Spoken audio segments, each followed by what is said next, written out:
आज की कहानी मध्य प्रदेश के रतलाम की है। ये बात 2024 की है। रतलाम के रावटी थाना क्षेत्र में एक माही नदी है। इसी नदी पर एक पुल बना हुआ है जहां से गांव वालों का आना जाना होता है। 12 जून की दोपहर में बोरपाड़ा के सरपंच डामोर की नजर अचानक कुछ अजीब चीज पर पड़ी। उन्होंने देखा कि पुल के नीचे किसी महिला का अर्धनग्न शव पड़ा हुआ था।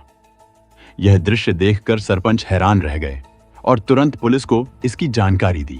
जब रतलाम के रावटी थाना प्रभारी को शव पड़ा होने की खबर मिली, सूचना मिलते ही पुलिस मौके पर पहुंची और जांच शुरू कर दी। शव की हालत और जगह ने पूरे गांव में सनसनी फैला दी और लोग इस घटना के बारे में जानने के लिए बेचैन हो गए। पुलिस ने देखा कि लगभग 35-40 साल की एक महिला का अर्धनग्न शव पुल के नीचे पड़ा हुआ था। निरीक्षण के दौरान पाया गया कि महिला के दोनों हाथ पीछे की ओर बंधे हुए थे। उसके शरीर पर जो कपड़े थे वे अस्त व्यस्त और फटे हुए थे, जिससे यह संदेह हुआ कि हत्या से पहले उसके साथ बलात्कार किया गया हो सकता है। पुलिस ने जब महिला के शव का निरीक्षण किया तो पाया कि उसके पास ऐसा कोई सामान नहीं था जिससे उसकी पहचान की जा सके। न तो उसकी जेब में कोई पहचान पत्र था, न ही कोई ऐसा सामान जिससे उसका नाम या पता चल सके। पुलिस ने आसपास के इलाके में भी गहन तलाशी ली, लेकिन उन्हें वहां से भी कोई सुराग नहीं मिला। शव की स्थिति और आसपास के हालात ने इस घटना को और भी भयानक बना दिया। हालांकि मौके पर मौजूद लोग शव की पहचान नहीं कर सके, इसलिए पुलिस ने लाश को पोस्टमार्टम के लिए मेडिकल कॉलेज भेज दिया और मर्चुरी में सुरक्षित रखवा दिया। आसपास के गांव वालों से पूछताछ की गई, परंतु किसी ने भी महिला को पहले कभी देखा नहीं था। यह स्थिति पुलिस के लिए चुनौतीपूर्ण थी, क्योंकि बिना पहचान के मामले की जांच को आगे बढ़ाना मुश्किल हो रहा था। ऐसे में पुलिस ने अन्य तरीकों से महिला की पहचान के प्रयास शुरू किए, जैसे कि आसपास के थानों में गुमशुदगी की रिपोर्ट की जांच और राज्य के अन्य हिस्सों से संपर्क करना, ताकि यह पता लगाया जा सके कि कहीं किसी ने इस महिला की गुमशुदगी की रिपोर्ट तो दर्ज नहीं करवाई है। महिला की पहचान के बिना भी पुलिस ने अपनी जांच जारी रखी और इस हत्याकांड के पीछे की सच्चाई को उजागर करने के लिए हर संभव प्रयास किए जा रहे थे। रतलाम जिले के एसपी राहुल कुमार लोढ़ा ने इस मामले को अत्यंत गंभीरता से लिया। उन्होंने तुरंत कार्रवाई करते हुए एडिशनल एसपी राजेश खाखा और डीएसपी सैलाना सुश्री नीलम बघेल के नेतृत्व में एक विशेष जांच टीम का गठन किया। इस टीम को यह जिम्मेदारी सौंपी गई कि वह इस घटना की तह तक जाए और जितनी जल्दी हो सके अपराधियों को पकड़कर न्याय दिलाए। आगे की जांच में पुलिस को उम्मीद थी कि पोस्टमार्टम रिपोर्ट और अन्य सबूतों के आधार पर वे इस मामले में महत्वपूर्ण सुराग हासिल कर सकेंगे। संयोग से उसी दिन शाम को जिले के शिवगढ़ थाने में एक 18 वर्षीय युवती अपनी 33 वर्षीय मां की गुमशुदगी की रिपोर्ट दर्ज कराने पहुंची। युवती ने बताया कि उसकी मां पार्वती बाई सुबह से घर से लापता थी और उन्हें किसी तरह का कोई सुराग नहीं मिल रहा था। इस बीच जिले भर के थानों को पुल के नीचे मिले अज्ञात महिला के शव की सूचना पहले ही भेजी जा चुकी थी। शिवगढ़ पुलिस ने युवती को रावटी थाने भेज दिया। रावटी थाने की पुलिस ने युवती को मेडिकल कॉलेज ले जाकर उस अज्ञात महिला का शव दिखाया। जैसे ही युवती ने शव देखा, उसने तुरंत पहचान कर ली कि यह उसकी मां पार्वती बाई का ही शव था। इस शिनाख्त ने पुलिस की जांच को एक नई दिशा दी, क्योंकि अब उन्हें महिला की पहचान मिल चुकी थी। अब पुलिस को इस बात की तहकीकात करनी थी कि पार्वती बाई के साथ यह जघन्य अपराध किसने और क्यों किया। शव की शिनाख्त होने के बाद पुलिस का काम काफी आसान हो गया। पोस्टमार्टम के बाद पुलिस ने शव को पार्वती बाई के परिजनों को सौंप दिया और अंतिम संस्कार के बाद मामले की गहन जांच शुरू कर दी। सबसे पहले पुलिस ने पार्वती बाई की बेटी से पूछताछ की, जिसने अहम जानकारी दी। बेटी ने बताया कि 11 जून को उसकी मां पार्वती बाई हमारे एक परिचित देवीलाल के साथ किसी पुनर्विवाह कार्यक्रम में शामिल होने के लिए गई थी। पार्वती बाई ने कहा था कि वह रात में ही वापस आ जाएगी, लेकिन जब दूसरे दिन यानी 12 जून की शाम तक वह घर नहीं लौटी तो बेटी को चिंता होने लगी और वह थाने जाकर अपनी मां की गुमशुदगी की रिपोर्ट दर्ज करवाने पहुंची। पुलिस ने पार्वती बाई के परिचित देवीलाल की तलाश शुरू की, लेकिन यह खोज किसी नतीजे पर नहीं पहुंची।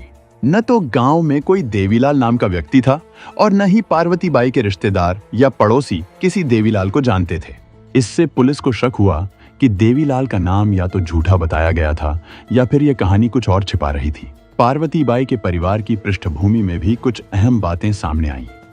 3 साल पहले उसके पति की मृत्यु हो चुकी थी और पार्वती बाई ही मेहनत मजदूरी करके अपने 5 बच्चों का पालन पोषण कर रही थी।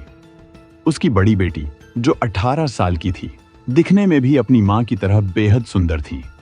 इस जानकारी के बाद पुलिस को शक हुआ कि शायद मामला सिर्फ पार्वती बाई की हत्या तक सीमित न हो, बल्कि इसके पीछे कुछ और गहरी वजह हो सकती है। एक संभावित दिशा यह थी कि कहीं पार्वती बाई की बेटी का किसी युवक के साथ प्रेम संबंध तो नहीं था, जिसका पार्वती बाई विरोध कर रही हो। पुलिस ने इस नजरिए से जांच की कि कहीं बेटी के प्रेमी ने ही पार्वती बाई को रास्ते से हटाने की साजिश तो नहीं रची थी। खासकर इसलिए क्योंकि पार्वती बाई के बारे में यह कहा गया था कि वह किसी देवीलाल नाम के व्यक्ति के साथ नातरा समारोह में गई थी, जो कि अब एक काल्पनिक नाम लग रहा था। पोस्टमार्टम की रिपोर्ट से भी चौंकाने वाले तथ्य सामने आए। रिपोर्ट के अनुसार हत्या से पहले पार्वती बाई ने शराब पी हुई थी और उसके साथ बलात्कार हुआ था। रिपोर्ट में यह भी संकेत मिला कि बलात्कार सामूहिक रूप से किया गया था, जिससे यह मामला और भी गंभीर हो गया। अब पुलिस का ध्यान इस पर था कि किसने पार्वती बाई को शराब पिलाई और फिर उसे किस परिस्थिति में मारा गया। इन सभी पहलुओं को ध्यान में रखते हुए पुलिस ने जांच को तेज कर दिया, क्योंकि साफ हो चुका था कि यह हत्या एक साजिश के तहत की गई थी और इसमें पार्वती बाई के जीवन या परिवार से जुड़े कुछ गहरे राज छिपे हो सकते थे। पुलिस ने पार्वती बाई के मोबाइल की कॉल डिटेल्स खंगाली, जिससे जांच में महत्वपूर्ण सुराग हाथ लगे। पता चला कि पार्वती बाई की सबसे ज्यादा बातचीत बड़ाना थाना क्षेत्र के कुंदीना का निवासी सुरेश देवड़ा और विदेश पिता मंगू डिंडोर से होती थी। इसके अलावा 11 जून को इन दोनों व्यक्तियों के मोबाइल की लोकेशन वही थी जहां 12 जून को पार्वती बाई का शव मिला था। इस जानकारी से पुलिस का शक और पुख्ता हो गया और उन्होंने सुरेश और विदेश को हिरासत में लेकर पूछताछ शुरू की। शुरुआत में दोनों ने किसी भी तरह के अपराध में शामिल होने से इनकार किया और कहा कि उन्हें इस घटना की कोई जानकारी नहीं है। लेकिन पुलिस के लगातार सवालों के दबाव में दोनों ने आखिरकार खुलासा किया कि पार्वती बाई, जो अपने पति की मृत्यु के बाद अकेली रह रही थी, दूसरी शादी करना चाहती थी। इसके लिए पास के एक गांव में एक युवक से उसकी शादी की बात चल रही थी। पार्वती बाई को पता था कि उसके रिश्तेदार उसकी ओर से इस विवाह की बात आगे नहीं बढ़ाएंगे, इसलिए उसने सुरेश और विदेश से मदद मांगी। उन्होंने बताया कि पार्वती बाई के कहने पर वे उसे उस युवक के घर ले गए थे जिसके साथ उसकी शादी की बात चल रही थी। वहां कुछ देर बैठने के बाद उन्होंने पार्वती बाई को वहीं छोड़ दिया और अपने गांव वापस लौट आए थे। जब पुलिस ने उनसे पूछा कि वे पार्वती बाई को किस घर पर छोड़कर आए थे, तो उन्होंने वह पता भी पुलिस को बता दिया। इस खुलासे से पुलिस को एक नई दिशा मिली और अब वे यह पता लगाने में जुट गए कि क्या सचमुच पार्वती बाई वहां शादी के सिलसिले में गई थी या फिर उसके साथ कुछ और घटा था जिसने उसकी हत्या की वजह बनाई।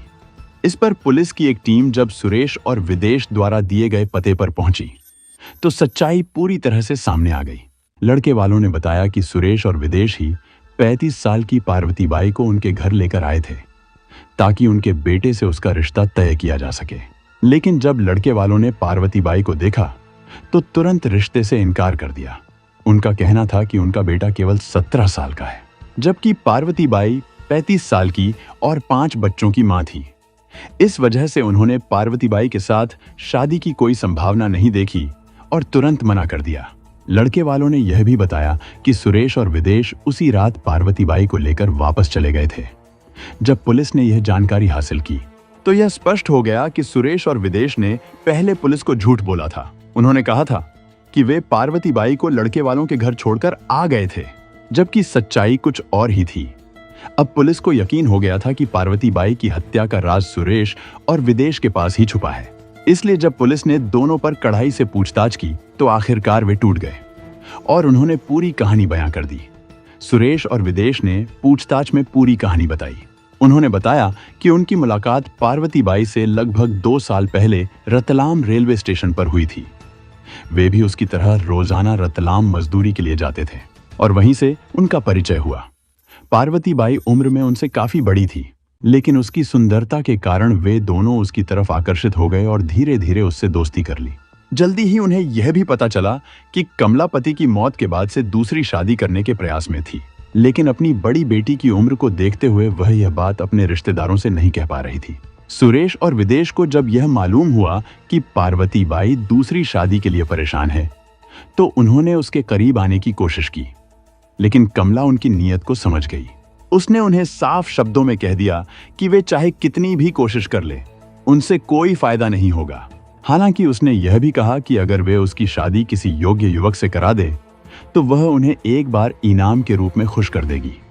यह शर्त तय होने के बाद सुरेश और विदेश ने ऐसे युवक की तलाश शुरू की जिसे शादी के लिए लड़की न मिल रही हो। उनकी मुलाकात एक रिश्तेदार से हुई जो अपने 17 वर्षीय बेटे के लिए लड़की की तलाश कर रहे थे। सुरेश ने उन्हें आश्वासन दिया कि वह जल्द ही एक लड़की से उनकी मुलाकात करवाएगा। इसके बाद सुरेश और विदेश ने योजना बनाकर पार्वती बाई से संपर्क किया और उसे पुनर्विवाह कार्यक्रम का बहाना बनाकर लड़के वालों से मिलने के लिए तैयार किया। रात को सुरेश और विदेश कमला को मोटरसाइकिल पर लेकर लड़के वालों के घर गए, लेकिन जब लड़के वालों ने पार्वती बाई की उम्र और उसके 5 बच्चों की बात सुनी तो उन्होंने तुरंत रिश्ते से इनकार कर दिया। पार्वती बाई को भी गुस्सा आया कि सुरेश और विदेश ने उसे एक किशोर लड़के के साथ शादी कराने की कोशिश की। यह बात न सिर्फ पार्वती बाई के लिए अपमानजनक थी, बल्कि सुरेश और विदेश के लिए भी निराशाजनक थी, क्योंकि उनकी योजना थी कि किसी तरह शादी की बात तय हो जाए और शर्त के मुताबिक वे पार्वती बाई से अपना लाभ उठा सकें। जब यह योजना नाकाम हो गई तो सुरेश और विदेश ने तय किया कि अब पार्वती बाई को घर वापस नहीं जाने देंगे। उन्होंने उसे शराब पीने का प्रस्ताव दिया, जिसे वह किसी न किसी तरह मान गई। तीनों माही नदी की पुलिया के नीचे बैठे और शराब पीने लगे। इस दौरान सुरेश ने पार्वती बाई से वादा पूरा करने की बात कही, लेकिन पार्वती बाई ने साफ इनकार कर दिया। परंतु सुरेश और विदेश अब ठान चुके थे कि वे उसे नहीं छोड़ेंगे। पार्वती बाई के विरोध के बावजूद दोनों ने बारी बारी से उसके साथ बलात्कार किया। पार्वती बाई के लिए पुरुष सुख एक कमजोरी थी, लेकिन वह अपने साथ हो रहे इस घिनौने धोखे को किसी भी कीमत पर बर्दाश्त नहीं कर सकती थी। बलात्कार के बाद जब सुरेश और विदेश कपड़े पहन रहे थे तो पार्वती बाई ने गहरी आवाज में कहा, मेरे साथ बलात्कार कर, आज तुम दोनों खुश तो बहुत होगे, लेकिन ध्यान रखो, कल की रात तुम्हारी जेल में कटने वाली है। पार्वती बाई की यह बात सुनकर सुरेश और विदेश सकते में आ गए। उन्हें डर था कि अगर पार्वती बाई ने इस घटना की सूचना पुलिस को दी तो उनकी पूरी जिंदगी बर्बाद हो जाएगी। इस डर के साए में उन्होंने फैसला किया कि उन्हें पार्वती बाई को चुप कर देना चाहिए। जब पार्वती बाई ने उनका विरोध किया और भागने की कोशिश की तो उन्होंने उसे बेरहमी से मार डाला और उसका शव पुल के नीचे फेंक दिया। यह सोचकर कि अंधेरे और सुनसान जगह पर उनकी यह घिनौनी हरकत कभी सामने नहीं आएगी, उसके बाद उन्होंने शव को पुल के नीचे छोड़ दिया और वहां से भाग गए। सुरेश का मानना था कि चूंकि पार्वती बाई के घर में कोई भी उसका असली नाम नहीं जानता था, इसलिए पुलिस कभी भी उस तक नहीं पहुंच पाएगी। उनकी यह सोच कितनी गलत थी, यह उन्हें जल्द ही पता चलने वाला था, क्योंकि उनकी कायरता और घिनौनी हरकतें अंततः सामने आ गईं। पुलिस की जांच ने सुरेश और विदेश की असलियत को उजागर कर दिया और उनके गलतफहमियों का खामियाजा उन्हें भोगना पड़ा। पुलिस ने पार्वती बाई की हत्या और बलात्कार के मामले में सुरेश और विदेश के खिलाफ पुलिस ने भारतीय दंड संहिता आईपीसी की धारा 302 के तहत हत्या और धारा 376 के तहत बलात्कार का आरोपी बनाया गया। धारा 201 के तहत यह आरोप लगाया जा सकता है कि सुरेश और विदेश ने पार्वती बाई के शव को ठिकाने लगाकर सबूत मिटाने का प्रयास किया। इन धाराओं के आधार पर पुलिस ने मामला दर्ज किया और अदालत में कार्रवाई की। आज की दूसरी कहानी है पन्ना जिले से। पन्ना थाना क्षेत्र के अंतर्गत एक गांव आता है, बधाई गांव। यहीं पर चौधरी परिवार रहता था। परिवार में मलुआ चौधरी और उसकी पत्नी कुसुम, इन दोनों का बेटा संजय और उसकी पत्नी माया थे। संजय खेतों की रखवाली के लिए रात को खेतों पर ही सोता था। उसके पिता मलुआ चौधरी भी खेत पर ही सोते थे। घर खेत के करीब ही थे। 8 जनवरी की रात को दोनों बाप बेटे खेत पर सोने गए थे, जबकि घर पर संजय की पत्नी माया और मां कुसुम थी। सुबह को संजय की पत्नी माया ने उसे फोन पर बताया कि थोड़ी देर पहले वह सोकर उठी तो उसके कमरे का दरवाजा बाहर से बंद मिला। माया ने उसे आगे बताया कि फोन लगाने से पहले उसने सासू मां को कई आवाजें दी थी, लेकिन जब उनकी तरफ से कोई उत्तर नहीं मिला तब उसने फोन लगाया। संजय ने माया की बात सुनकर तुरंत चिंता में पड़ गया और खेत से घर की ओर दौड़ पड़ा। संजय घर पहुंचा और दरवाजा खोला। माया बहुत घबराई हुई थी। उसने बताया कि दरवाजा बंद था। दोनों मां के कमरे में गए, लेकिन वो वहां नहीं थी। काफी देर इंतजार करने के बाद संजय ने खेत जाकर पिता को बताया, जबकि माया भी खेत पर पहुंच गई थी। पत्नी के गायब होने की खबर सुनकर मलवा चौधरी भी चिंतित हो गए। जब माया और संजय खेत के किनारे से गुजर रहे थे, तभी संजय की नजर अरहर के खेत में पड़ी एक लाश पर गई। वह पास जाकर देखता है तो उसकी चीख निकल जाती है। यह लाश उसकी मां कुसुम की थी।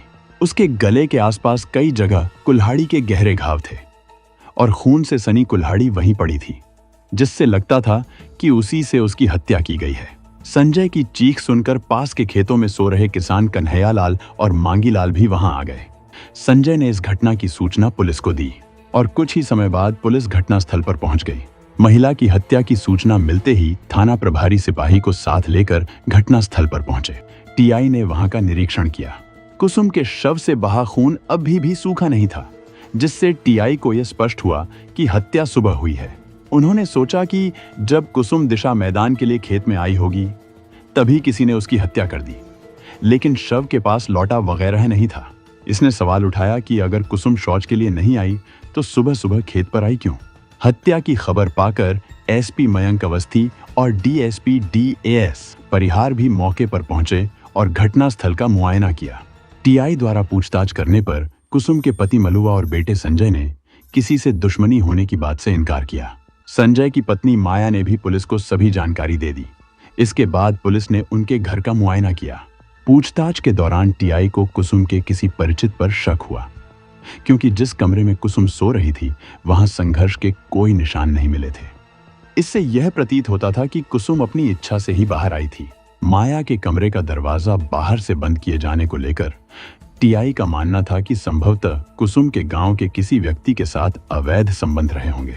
उन्होंने अनुमान लगाया कि शायद कुसुम का प्रेमी रात में उससे मिलने आया था और कहीं बहू अपने कमरे से बाहर न निकल जाए, इसलिए उसने मायाबाई के कमरे का दरवाजा बाहर से बंद कर दिया होगा। इसके बाद किसी बात पर कुसुम और उसके प्रेमी के बीच विवाद हुआ, जिसके चलते उस व्यक्ति ने कुसुम की हत्या कर दी होगी। हालांकि 56 साल की कुसुम का प्रेम संबंध पुलिस के गले नहीं उतर रहा था। फिर भी टीआई ने पुष्टि के लिए गांव में कुसुम के चाल चलन की जानकारी जुटाना शुरू किया। इस जांच के दौरान कुसुम के बारे में तो कोई विशेष जानकारी नहीं मिली, लेकिन उसकी बहू माया के बारे में कुछ संदिग्ध बातें सामने आईं।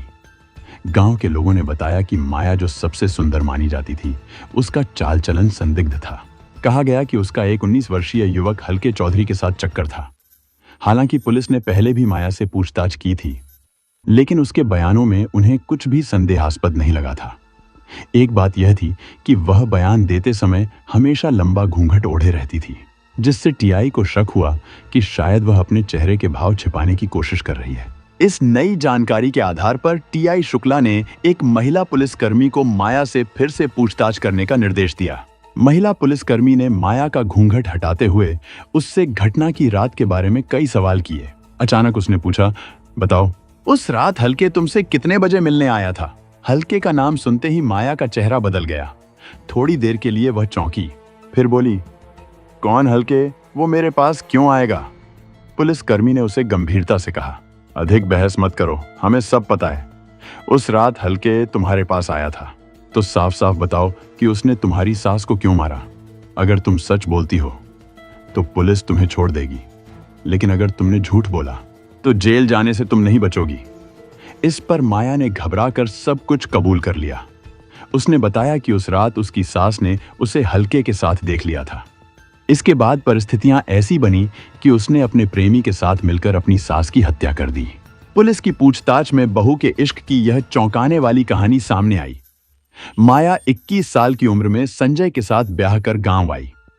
शुरू में उनके दिन अच्छे रहे, लेकिन जल्द ही संजय खेती में ज्यादा ध्यान देने लगा और रातों को खेतों पर सोने लगा।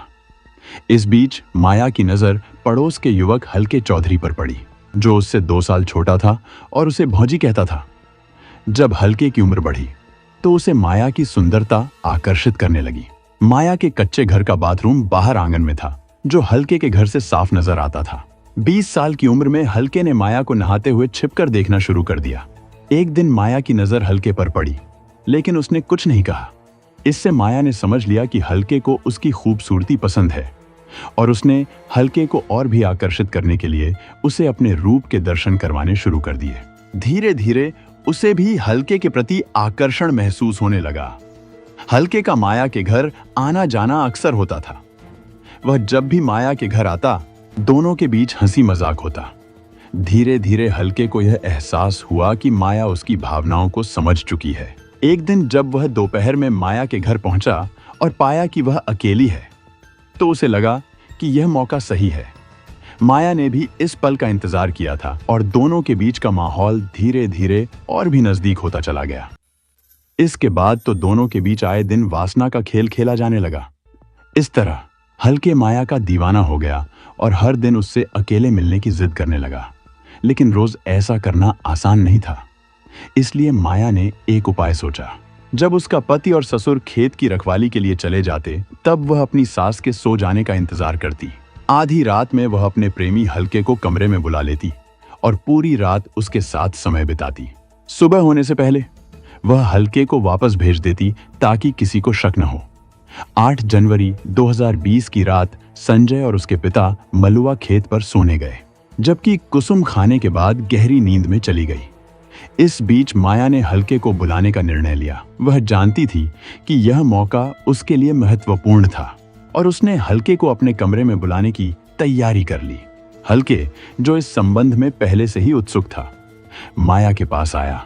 उन्होंने रात भर एक दूसरे के साथ समय बिताने का फैसला किया, जिससे उनकी गुप्त मुलाकातें और भी रोमांचक हो गईं। कुसुम की नींद खुली और माया के कमरे से निकलने वाली आवाजें कुसुम को सुनाई दी। उसने अपने मन में विचार किया कि शायद कुछ गड़बड़ हो रही है।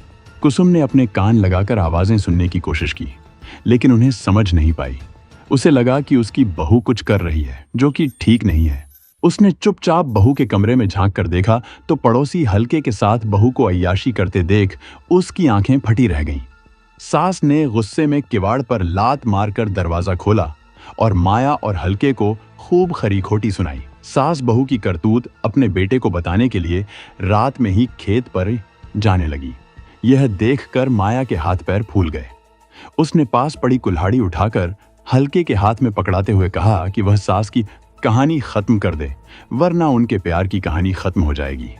हल्के में इतनी हिम्मत नहीं थी कि वह बाहर जाकर कुसुम की हत्या कर सके, लेकिन जब माया ने उसका साथ दिया तो दोनों ने मिलकर एक खतरनाक योजना बनाई। वे चुपचाप पीछे से जाकर खेतों की तरफ बढ़े जहां कुसुम अकेली थी।